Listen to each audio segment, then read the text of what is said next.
শ্রোতা বন্ধুরা স্বাগতম।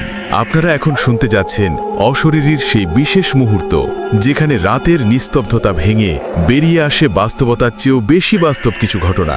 মনে রাখবেন, রাত 10টা মানেই অশরীরীর রাত। আর যারা আমাদের ফেসবুক পেজে যুক্ত আছেন, তাদের জন্য রাত 11টা মানেই আতঙ্কের আরও গভীরে নামার সময়। আজকের এপিসোড 32। আস্তে আস্তে আমরা সামনের দিকে এগোচ্ছি, অশরীরী পরিবার বড় হচ্ছে। আজ আমি আপনাদের শোনাবো দুটি এমন ঘটনা যেগুলোর পটভূমি আমাদেরই বাংলাদেশের দুই প্রান্ত, বগুড়া আর সাতক্ষীরা। এই ঘটনাগুলো শোনার পর আপনার চায়ের কাপের উষ্ণতা কিংবা বাঁশবাগানের মর্মর শব্দ আর আগের মতো মনে হবে না। আজকের প্রথম ঘটনাটি একটি গ্রামীণ চায়ের দোকানকে কেন্দ্র করে, যেখানে প্রতিদিন সন্ধ্যায় জমে উঠত আড্ডা, কিন্তু এখন জমে ওঠে মৃত্যুর নীরবতা। আর দ্বিতীয় ঘটনাটি একটি বাঁশবাগান, যেখানে বাতাসে মিশে আছে না বলা আর্তনাদ। প্রতিটি ঘটনা এতটাই বিস্তারিত, এতটাই গভীরে যাবে যে আপনি শুনতে শুনতে নিজেই সেই জায়গায় উপস্থিত হয়ে যাবেন।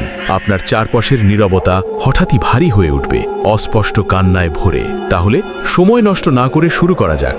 ঘটনা শুরু করার আগে একটা ছোট্ট অনুরোধ, যারা এখনও অশরীরী পরিবারে যুক্ত হননি, দয়া করে সাবস্ক্রাইব বাটন ও পাশের বেল আইকন টিপে অল নোটিফিকেশন অন করে নিন। কারণ আজকের ঘটনাগুলো এতটাই ভয়ঙ্কর যে এর কিছু অংশ আপনি হয়তো বিশ্বাসই করতে চাইবেন না। আর যারা আগে থেকেই সাবস্ক্রাইবার, তারা আজকের ঘটনায় রেটিং দিতে লাইক বাটনে ক্লিক করুন এবং কমেন্টে লিখুন, আমি ভয় পাচ্ছি, যদি আপনি আজকের আতঙ্কের রেশ অনুভব করেন। প্রথম ঘটনা, বগুড়ার শাহজাদপুরের নীরব চা দোকান, যেখানে অতিথি আসে রাত 3টায়। এই ঘটনাটি আমাদের পাঠিয়েছেন রনি বগুড়ার শাহজাদপুর উপজেলার একটি প্রত্যন্ত গ্রামের ছেলে, যে এখন ঢাকায় পড়াশোনা করে। কিন্তু তার গ্রামের একটি ঘটনা তাকে এমন আতঙ্কে ফেলে দিয়েছে যে সে আজও রাতে নির্জনে চা পান করতে পারে না। অসংখ্য ধন্যবাদ রনিকে তার এই গা ছমছমে অভিজ্ঞতা আমাদের সাথে শেয়ার করার জন্য। এই ঘটনা শুধু একটি দোকানের নয়, এটি একটি সম্পূর্ণ গ্রামের আত্মার বহু বছরের লালিত ক্ষোভ ও প্রতিশোধের ঘটনা, যা 2023 সালের শেষ দিকে চূড়ান্ত রূপ নেয়। বগুড়ার শাহজাদপুরের অদূরে নয়াপাড়া গ্রামের প্রধান সড়কের মোড়ে ছিল একটি চায়ের দোকান। দোকানটির মালিক ছিলেন করিম চাচা, বয়স আনুমানিক 55। দোকানের নামই ছিল করিম চা বিস্কুট সেন্টার। করিম চাচা ছিলেন উদার মনের মানুষ। তার দোকান ছিল গ্রামের তরুণ, যুবক, এমনকি বৃদ্ধদের আড্ডার মূল কেন্দ্র। রাত 9টা থেকে 11টা পর্যন্ত দোকান জমজমাট থাকত। চা, সিগারেট, বিস্কুট আর গল্পের আমেজে ভরে উঠত চারপাশ। কিন্তু এই দোকানের পেছনে ছিল এক করুণ ইতিহাস। এই জমিটা ছিল করিম চাচার বাবার, কিন্তু সেখানে আগে ছিল একটি পুরনো কাঁচা বাড়ি, যেখানে করিম চাচার দাদা, একজন সম্মানিত অলি বা পীর হিসাবে পরিচিত ব্যক্তি, থাকতেন। লোকজন তার কাছে আসত মানত করতে, সমস্যার সমাধান পেতে। কিন্তু 1971 সালের এক বিভীষিকাময় রাতে স্থানীয় এক দুষ্কৃতিকারী গোষ্ঠী, যারা মুক্তিযুদ্ধে বিরোধিতা করত, তারা এই বাড়িতে হামলা চালায়। তারা করিম চাচার দাদা, দাদি এবং তার দুই ছোট চাচাকে নির্মমভাবে হত্যা করে। বাড়িটি জ্বালিয়ে দেওয়া হয়। করিম চাচার বাবা সেদিন বাড়িতে না থাকায় বেঁচে যান। পরে তিনি সেই ভস্মীকৃত ভিটেতেই একটি ছোট কুঁড়ে ঘর তুলে জীবন কাটান। 2000 সালে করিম চাচা সেই জায়গায় টিনের ছাপড়া দিয়ে চায়ের দোকান দেন। অনেকেই তাকে সতর্ক করেছিল, এই জায়গায় দোকান দিও না, এই মাটি রক্তে ভেজা, এখানে আত্মাদের আরাম দাও। কিন্তু করিম চাচা তা বিশ্বাস করতেন না। তিনি বলতেন, আমার দাদা তো পীর ছিলেন, তিনি তো কখনো কাউকে ভয় দেখাননি, তিনি শান্তি দিতেন। ঘটনার সূত্রপাত 2023 সালের অক্টোবর মাসে। একদিন রাত 10:30টার দিকে দোকানে কয়েক যুবক বসে গল্প করছিল। হঠাৎ দোকানের পেছনের দিক থেকে, যেখানে করিম চাচা চুলা জ্বালাতেন, সেখান থেকে ভারী এক দম্পাত্তি শব্দ শোনা যায়, যেন কেউ গভীর দীর্ঘশ্বাস ফেলছে। সবাই থমকে যায়। করিম চাচা টর্চ হাতে পেছনে গেলেন, কিছুই পেলেন না। পরের দিন রাতেই আবার একই ঘটনা, তবে এবার শব্দটা আরও স্পষ্ট ছিল, যেন একই সাথে একজন বৃদ্ধ এবং একজন নারী কাঁদছেন। দোকানে আড্ডা দেওয়া যুবকরা তা শুনতে পায় এবং আতঙ্কে দোকান ছেড়ে চলে যায়। এরপর থেকে দোকানের ব্যবসা পড়তির দিকে যায়। লোকজন ভয়ে রাতে সেখানে যাওয়া বন্ধ করে দেয়। কিন্তু আসল আতঙ্ক শুরু হয় নভেম্বরের মাঝামাঝি, যখন করিম চাচা একাই দোকান বন্ধ করার প্রস্তুতি নিচ্ছিলেন। তার মুখেই ঘটনাটি শোনা যাক রনির ভাষায়। করিম চাচা আমাকে ফোন করে কেঁদে কেঁদে বললেন, রনি বাবা, তুই আমার কাছে সবচেয়ে বিশ্বাসী। এখানে যা হচ্ছে আমি মানুষকে বললে তারা আমাকে পাগল ভাববে। তিনি বললেন, এক রাত তিনি দোকানের ভেতরেই ঘুমিয়েছিলেন। রাত ঠিক 3টে বাজতেই তিনি ঘুম ভেঙে দেখেন দোকানের এক কোণে টিনের দেওয়ালের কাছে 3টি অস্পষ্ট মানবাকৃতি দাঁড়িয়ে আছে। একজন লম্বা দাড়িওয়ালা বৃদ্ধ, তার পাশে একজন মেয়ে এবং তাদের পায়ের কাছে 2টি ছোট ছোট আকৃতি। তাদের চোখ ছিল না, শুধু গভীর কালো গহ্বর। কিন্তু করিম চাচা স্পষ্ট অনুভব করলেন যে তারা তাকেই দেখছেন। বৃদ্ধটি তার হাত বাড়ালেন, যেন কিছু বলতে চাইছেন। করিম চাচা নিশ্চুপ হয়ে গেলেন, কোনো শব্দ করতে পারলেন না। কিছুক্ষণ পর তারা ধীরে ধীরে মিলিয়ে গেলেন। ঠিক যে জায়গায় দাঁড়িয়েছিলেন সেখানকার মাটি থেকে হালকা ধোঁয়ার মতো কিছু উঠে আসতে দেখলেন তিনি। পরের দিন সকালে তিনি সেই জায়গার মাটি খুঁড়ে দেখেন। আশ্চর্য এক জিনিস, মাটির নিচে প্রায় 2 ফুট গভীরে তিনি পেয়ে যান একটি পিতলের থালা। তার ভেতর কিছু পুরনো কাঠের তক্তা, যা সম্ভবত তাসবিহ বা কোরআনের পাতার অংশ, একটি ভাঙা চশমা এবং মানবদেহের কিছু ছোট ছোট হাড়। স্পষ্টতই 1971 সালে যে হত্যাকাণ্ড ঘটে তারপর দ্রুত লাশগুলো সরিয়ে ফেলা হলেও কিছু হাড় ও কিছু ব্যক্তিগত জিনিসপত্র সেই ভিটের মাটিতেই রয়ে গিয়েছিল। করিম চাচা বুঝতে পারলেন এত বছর ধরে তার দাদার আত্মা এখানে শান্তি পায়নি, কিন্তু তিনি এগুলো পুলিশ বা কাউকে জানাননি। ভয়ে তিনি সেই থালাটি আবার মাটির নিচেই পুঁতে রাখেন। কিন্তু তখন থেকে ঘটনা আরও তীব্র হয়। এর পরের সপ্তাহগুলো ছিল ভয়াবহতার দৌড়। দোকান এখন রাতে বন্ধই থাকত, কিন্তু পাশের বাড়ির লোকজন এবং রাতের পথচারীরা অদ্ভুত দৃশ্যের সাক্ষী হতে থাকেন। অনেকেই দেখতে পান রাত 3টের সময় দোকানের ভেতরে একটি কেরোসিন ল্যাম্প, যে ল্যাম্পটি করিম চাচার দাদার আমলের বলে শোনা যায়, নিজে থেকেই জ্বলে ওঠে। তার আলোয় দোকানের ছায়াগুলো নড়াচড়া করে, যেন কেউ হাঁটছে। কখনো শোনা যায় চায়ের কাপ ঠোটাঠুকির শব্দ, যেন কেউ আড্ডা দিচ্ছে। স্থানীয় এক যুবক সাহস করে এক রাত দোকানের কাঁচের বাইরে থেকে ভিডিও করতে গিয়ে দেখতে পায় ভেতরে একজন বৃদ্ধ বসে আছেন। তিনি যুবকের দিকে তাকিয়ে মুচকি হাসছেন, কিন্তু সেই ভিডিওতে শুধু একটি অস্পষ্ট আলোকরেখা ধরা পড়ে এবং একটি ভয়ঙ্কর ফিসফিসানি শোনা যায়। এখানে চা নেই, শুধু লবণাক্ত রক্ত। যুবকটি পরের দিনই জ্বরে পড়ে এবং 1 সপ্তাহ ধরে অস্বাভাবিকভাবে লবণ পানি খাওয়ার বায়না করছিল। ঘটনার চূড়ান্ত পর্যায়ে আসে 2023 সালের 20 ডিসেম্বর। সেদিন করিম চাচা দোকানটি ভেঙে ফেলার সিদ্ধান্ত নেন এবং একটি মাজার বা ছোট স্মৃতিস্তম্ভ তৈরি করার কথা ভাবেন। বিকেলবেলা তিনি কয়েকজন শ্রমিক নিয়ে দোকানের টিনের ছাউনি খুলতে শুরু করেন। সন্ধ্যা নাগাদ কাজ শেষ হয়ে গেলে শ্রমিকরা চলে যায়। করিম চাচা একা বসে থাকেন সেই উন্মুক্ত জায়গায়, তার পরিবারের তিক্ত ইতিহাসের মুখোমুখি হয়ে। রনি তখন গ্রামে ছিল না, কিন্তু করিম চাচা তাকে যা বলেছিলেন তার হৃদয় বিদারক। আমি সন্ধ্যার পর সেখানে বসেছিলাম, হঠাৎ বাতাস বন্ধ হয়ে গেল, চারদিক নিথর। আমি দেখলাম আমার সামনেই সেই 3টে আত্মা আবার ম্যানিফেস্ট হলো, কিন্তু এবার তাদের মুখমণ্ডল স্পষ্ট।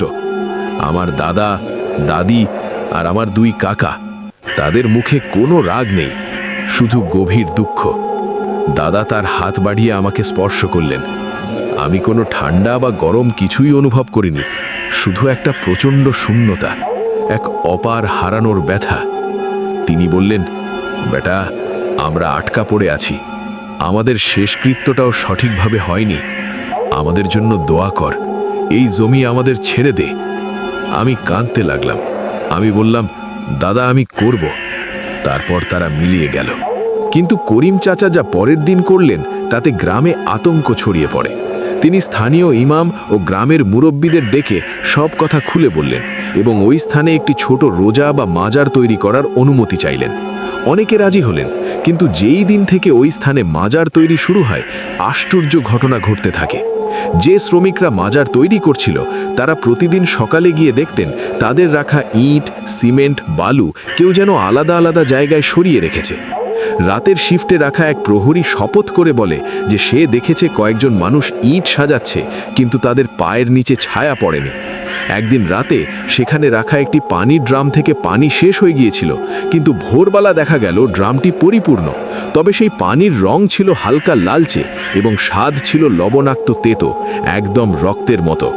করিম চাচা শেষ পর্যন্ত একটি ছোট স্মৃতিফলক বসিয়েছেন সেখানে এবং সপ্তাহে একদিন সেখানে দোয়া মাহফিলের আয়োজন করেন। এরপর থেকে সরাসরি আত্মদর্শনের ঘটনা কমে গেছে, কিন্তু দোকানটি আর কখনো চালু হয়নি। আজও যে কেউ রাত 3টের দিকে সেই জায়গার কাছ দিয়ে গেলে তার মনে হবে কেউ তাকে ডাকছে। কানে ভেসে আসে চায়ের কাপে চামচ নাড়ার ধাতব শব্দ, আর সঙ্গে একটি বার্ধক্য জীর্ণ কণ্ঠের ফিসফিসানি। চা খাবেন নাকি ইতিহাস শুনবেন? রনির শেষ কথা। আমি নিজে সেই স্থানটি পরিত্যক্ত দেখেছি। করিম চাচা এখন অন্য ব্যবসা করেন, কিন্তু তিনি এখনও রাতে চা বানাতে গেলে তার হাত কাঁপে। তিনি বলেন, কখনো কারো স্মৃতির ওপর বাণিজ্য করো না রনি, স্মৃতি জীবন্ত হয়ে উঠতে পারে। এই ঘটনা শতভাগ সত্য। আমি এখানে কোনো অতিরঞ্জন করিনি। আমার বিশ্বাস সেই আত্মারা এখনও অপেক্ষা করছে তাদের সত্যিকারের একটি শান্তির ব্যবস্থা করা হবে কিনা। এই ছিল আজকের প্রথম ঘটনা। এই ঘটনাটি আমাদের কি শেখায়? হয়তো এটাই যে আমাদের ইতিহাস শুধু বইয়ের পাতায় নয়, আমাদের মাটির নিচেও সমাহিত থাকে, এবং সেই ইতিহাস কখনো কখনো আমাদের স্মরণ করিয়ে দিতে আসে, বিশেষ করে যখন রাতের ঘন অন্ধকার নেমে আসে। রাত 10টা মানেই অশরীরীর রাত। অশরীরী কখনোই কালো জাদু, অন্ধবিশ্বাস, কুসংস্কারকে প্রমোট করে না। আর অশরীরীর সকল ঘটনা আপনি বিশ্বাস করবেন কি করবেন না সেটা একান্তই আপনার নিজের ব্যাপার। তবে বিনোদন হিসেবে নেওয়াই হবে বুদ্ধিমানের কাজ। এখানে গল্প নয়, ঘটনা শোনানো হয়। রাত 10টা মানেই অশরীরীর রাত। এখন চলুন যাওয়া যাক বাংলাদেশের দক্ষিণ প্রান্তে, সাতক্ষীরার এক নিভৃত গ্রামে, যেখানে বাঁশের পাতা মর্মরানির আড়ালে লুকিয়ে আছে এক মায়াময় আর এক করুণ সত্য। দ্বিতীয় ঘটনা, সাতক্ষীরার বাঁশবাগানের মায়াবী আর আর্তনাদ। দ্বিতীয় ঘটনাটি আমাদের পাঠিয়েছেন তানিয়া। তানিয়া সাতক্ষীরার তালা উপজেলার একটি গ্রামের মেয়ে। তিনি এখন একটি প্রাইভেট ফার্মে চাকরি করেন, কিন্তু তার গ্রামের বাড়ির পাশের বাঁশবাগানটি তাকে এমন এক সত্যের মুখোমুখি করিয়েছে যা তিনি আজীবন ভুলতে পারবেন না। অসংখ্য ধন্যবাদ তানিয়াকে তার এই সাহসিকতা ও বিশ্বাসের জন্য। এই ঘটনা শুধু একটি ভুতুড়ে ঘটনা নয়, এটি প্রেম, বিশ্বাসঘাতকতা এবং এক হারিয়ে যাওয়া সন্তানের অনন্ত খোঁজের মর্মস্পর্শী ও ভয়াবহ সম্মিলন, যার চূড়ান্ত প্রকাশ ঘটে 2024 সালের শুরুতে। সাতক্ষীরার তালা উপজেলার বিনোদপুর গ্রামের নাম পরিবর্তিত। পূর্ব পাশে ছিল একটি বিশাল বাঁশবাগান। স্থানীয়রা একে কানাইয়ের বাগান বলেই জানত, কারণ এর মালিক ছিলেন কানাইলাল, এক বয়স্ক বিধবা ব্যক্তি। বাগানটি প্রায় 5 একর জুড়ে, খুবই ঘন। সেখানে সূর্যের আলো ঠিকমতো পৌঁছত না। বাগানের ঠিক মাঝখানে একটি পুকুর ছিল, যার পানি ছিল অস্বাভাবিক কালো আর নিথর। এই বাগান নিয়ে গ্রামে দুটি বিপরীত ধারণা ছিল। একদল, বিশেষত বৃদ্ধরা, বলতেন এই বাগান মায়াবী। তাদের দাবি অনেক বছর আগে এই বাগানে এক সন্ন্যাসী বসবাস করতেন। তিনি ছিলেন অলৌকিক ক্ষমতার অধিকারী। তিনি এই বাগানকে আশীর্বাদ করেছিলেন যে এখানে যে কোনো খাঁটি মনের মানুষ এসে কোনো ইচ্ছা প্রকাশ করলে বাগানের দেবতা তা পূরণ করবেন।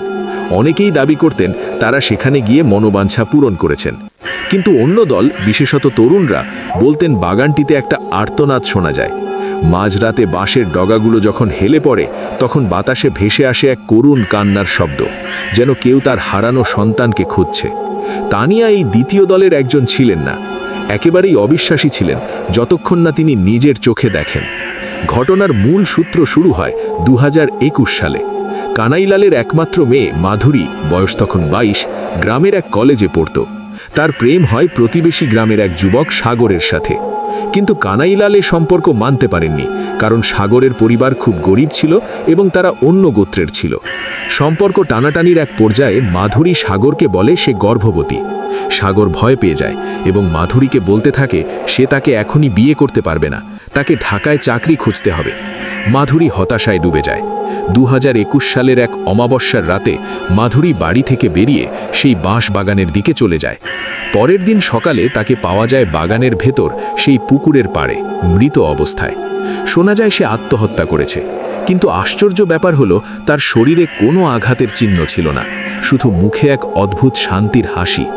আর তার এক হাত শক্ত করে মুঠো করে থাকলেও তাতে কিছু ছিল না। পুলিশ মামলা করে, তদন্ত করে, কিন্তু শেষ পর্যন্ত আত্মহত্যাই বলে চূড়ান্ত করে। কিন্তু গর্ভের শিশুটির কথা কেউ জানত না, শুধু মাধুরীর এক ঘনিষ্ঠ বান্ধবী ছাড়া। মাধুরীর মৃত্যুর পর থেকেই বাগানের আর্তনাদ আরও স্পষ্ট ও তীব্র হতে থাকে। স্থানীয়রা বলতে শুরু করে মাধুরীর আত্মা সেই বাগানে আটকে গেছে, সে তার শিশুটির জন্য কাঁদছে। কিন্তু তানিয়া এগুলোকে কুসংস্কার বলেই উড়িয়ে দিতেন, যতক্ষণ না 2023 সালের ডিসেম্বরে তার ব্যক্তিগত অভিজ্ঞতা হয়। তানিয়ার ভাষায় সেই ভয়ঙ্কর রাত। আমার বাবা অসুস্থ ছিলেন।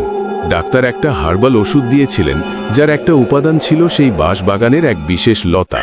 লোকজন বলে সেটা শুধু বাগানের ভেতরের পুকুর পাড়েই পাওয়া যায়। বাবার অসুখ বৃদ্ধি পেয়েছিল, আমার আর কোনো বিকল্প ছিল না। এক বিকেলে সন্ধ্যার ঠিক আগে আমি বাগানে ঢুকি। ভেতরে ঢুকেই একটা অবর্ণনীয় ঠান্ডা অনুভব করলাম। বাইরে যত গরমই থাকুক, বাতাসও যেন বন্ধ। আমি পুকুরের দিকে এগোচ্ছিলাম। হঠাৎ আমার সামনের বাঁশঝাড়গুলো নড়ে উঠল, আর আমি স্পষ্ট শুনতে পেলাম একটা মেয়ের কণ্ঠ, খুব কাছ থেকে। যেন কেউ আমার কানে ফিসফিস করছে, আমার বাচ্চাটাকে দেখেছো? আমি থমকে দাঁড়ালাম, চারদিক তাকালাম, কেউ নেই। আমি ভয় পেয়েও এগিয়ে গেলাম, কারণ বাবার জন্য ওষুধ দরকার ছিল। পুকুরের পাড়ে পৌঁছে আমি লতাটি খুঁজে পেলাম। ঠিক তখনই পুকুরের কালো পানিতে একটা আলোড়ন দেখলাম। পানির ভেতর থেকে একটা সাদা কিছু ভেসে উঠল, একটা শিশুর হাতের মতো। আমি চিৎকার করে পিছিয়ে গেলাম।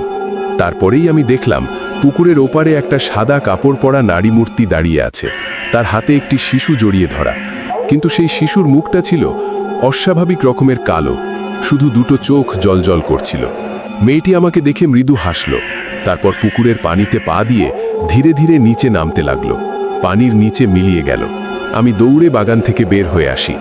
সেদিন রাতে আমার বাবা অজ্ঞান অবস্থায় বলতে থাকেন, মেয়েটাকে ক্ষমা করো, তার শিশুটাকে খুঁজে দাও। আমি তখন কিছু বুঝিনি। এরপর তানিয়া গোপনে তদন্ত শুরু করেন। মাধুরীর সেই বান্ধবীকে খুঁজে বের করে তিনি জানতে পারেন গর্ভের শিশুর কথা। আরও জানা যায় সাগর, যে এখন ঢাকায়, সে আসলে মাধুরীকে বিয়ে করারই কথা দিয়েছিল, কিন্তু পরিবারের চাপে পড়ে পালিয়ে যায়। আরও গভীরে খনন করে তানিয়া এক চাঞ্চল্যকর তথ্য পান স্থানীয় এক বৃদ্ধার কাছ থেকে। তিনি বলেন, আসলে মাধুরী আত্মহত্যা করেনি, সে সাগরের সাথে পালিয়ে যাওয়ার জন্য বাগানে অপেক্ষা করছিল, কিন্তু সাগর আসেনি। তার পরিবারের লোকজন তাকে খুঁজতে এসে বাগানে পায়। তখন কানাইলাল সম্মান হারানোর ভয়ে নিজের মেয়েকেই সেই পুকুরে ডুবিয়ে মারেন। তারপর আত্মহত্যার কথা রটানো হয় এবং মাধুরী যে গর্ভবতী ছিল সেটাও লুকানো হয়। তার শিশুটিকেও জন্মের পরই পুকুরেই ডুবিয়ে দেওয়া হয় বলে কানাঘুষো আছে। এই সব তথ্য জানার পর তানিয়ার কাছে সবকিছুর ব্যাখ্যা হয়ে যায়। তিনি বুঝতে পারেন সেই মায়াবী শক্তি আসলে সেই সন্ন্যাসীর আশীর্বাদ নয়, বরং মাধুরীর আত্মার আকুতি, যে তার নিষ্পাপ শিশুটিকে খুঁজছে এবং যে কেউ খাঁটি মন নিয়ে আসে তার প্রতি সহানুভূতিশীল হয়। আর আর্তনাদ হল মাধুরীর ক্রোধ ও বেদনার প্রকাশ, যে তার নিজের পিতার হাতে নিহত হয়েছে। কিন্তু 2024 সালের জানুয়ারিতে ঘটনা চূড়ান্ত মোড় নেয়। কানাইলাল, যিনি মেয়ের মৃত্যুর পর থেকেই একা বাস করছিলেন, তিনি ভীষণভাবে অসুস্থ হয়ে পড়েন। তিনি বারবার স্বপ্নে মাধুরী ও একটি শিশুকে দেখতেন, তারা তাকে পুকুরের দিকে টানছে। স্থানীয় এক কবিরাজ বলেন তার উপর মৃত মেয়ে ও শিশুর ছায়া লেগেছে। কানাইলাল শেষ পর্যন্ত মানসিকভাবে ভেঙে পড়েন এবং এক রাতে তিনি বাগানের দিকে হাঁটতে শুরু করেন। গ্রামের লোকজন তাকে দেখে, কিন্তু কেউ থামায়নি, সবাই ভয় পেয়েছিল। তিনি বাগানে ঢুকে যান। পরের দিন সকালে তাকে পাওয়া যায় পুকুরের পানিতে ভাসতে, কিন্তু মৃত নন, বরং জীবিত, কিন্তু সম্পূর্ণ পাগল হয়ে গেছেন। তিনি শুধু একটি কথার পুনরাবৃত্তি করছেন, মা ক্ষমা করো, শিশুটাকে ক্ষমা করো। আর তার হাতে শক্ত করে লাগানো ছিল একটি ছোট শিশুর হাড়ের টুকরো, যা পানিতেই ভাসছিল। এরপর থেকে বাগানটি পুরোপুরি আর্তনাদের স্থানে পরিণত হয়েছে। মায়াবী দেবতার ঘটনা এখন আর কেউ বলে না, এখন ঘটনা আরও ভয়াবহ। যে কেউ বাগানের ধারে কাছে দিয়ে রাত 11টার পর যাবে, সে দেখতে পাবে একটি সাদা পোশাক পরা নারী একটি শিশুকে কোলে নিয়ে দাঁড়িয়ে আছে। সে পথচারীকে জিজ্ঞেস করবে, আমার বাচ্চাটাকে দেখেছ? যদি কেউ না বলে, সে কাঁদতে থাকবে এবং তার কান্নার শব্দ পোকামাকড়, গবাদি পশু, এমনকি মানুষের কাছেও অসহনীয় মনে হবে, যেন মাথার ভেতর সরাসরি সেই শব্দ ঢুকে পড়ছে। আর যদি কেউ হ্যাঁ বলে, তাহলে সে হাসবে এবং বলবে, তাহলে আসো, ওকে দেখিয়ে দাও। এবং সেই ব্যক্তি পরের দিন সকালে বাগানের প্রবেশপথে অজ্ঞান অবস্থায় পড়ে থাকবে। তার স্মৃতিশক্তি সাময়িকভাবে লোপ পাবে এবং তার শরীরে শিশুর হাতের ছাপের মতো নীল দাগ দেখা দেবে। তানিয়ার শেষ মেসেজ খুবই মর্মস্পর্শী। আমি এখনও ভয় পাই, কিন্তু আমার দাদা এখন সুস্থ। আমি বিশ্বাস করি সেদিন আমি যে মেয়েটিকে দেখেছি সে আমাকে ক্ষমা করেছে, কারণ আমার উদ্দেশ্য খাঁটি ছিল। কিন্তু কানাই কাকার জন্য আমার কোনো পিটি নেই। আমি এখন বুঝি কিছু অপরাধ এতটাই গভীর যে তা শুধু আইনে বিচার হয় না, প্রকৃতি নিজেই তার বিচার করে। সেই বাঁশবাগান এখন পরিত্যক্ত, কেউ সেখানে যায় না, কিন্তু রাত হলে বাতাসে মিশে থাকা সেই আর্তনাদ শোনা যায় মাইলস অ্যাওয়ে। মাধুরী এবং তার শিশুটি এখনও খুঁজছে ন্যায়, খুঁজছে স্বীকৃতি। এই ঘটনা 100% সত্য এবং আমি এখানে কোনো বাড়িয়ে বলিনি। আমি শুধু চাই মাধুরী এবং তার বাচ্চাটা শান্তি পাক, কিন্তু ততদিন পর্যন্ত হয়তো সাতক্ষীরার সেই বাঁশবাগান থেকে ভেসে আসা কান্না থামবে না। রাত 10টা মানেই অশরীরীর রাত। আজকের দুটি ঘটনা আমাদের দেখালো ইতিহাস এবং অপরাধ কখনো মাটির নিচে চাপা পড়ে থাকে না, তা একদিন না একদিন কোনো না কোনো রূপে আবির্ভূত হয়েই যায়। হয়তো একটি চায়ের দোকানের আড্ডায়, নয়তো একটি বাঁশবাগানের মর্মর শব্দে। আজকের পর্বটি কেমন লাগলো অবশ্যই কমেন্টে জানাবেন। আপনারা কী ধরনের ঘটনা শুনতে চান তাও লিখে ফেলুন কমেন্ট বক্সে। মনে রাখবেন, অশরীরী কখনোই কালো জাদু, অন্ধবিশ্বাস, কুসংস্কারকে প্রমোট করে না। আর অশরীরীর সকল ঘটনা আপনি বিশ্বাস করবেন কি করবেন না সেটা একান্তই আপনার নিজের ব্যাপার, তবে বিনোদন হিসেবে নেওয়াই হবে বুদ্ধিমানের কাজ।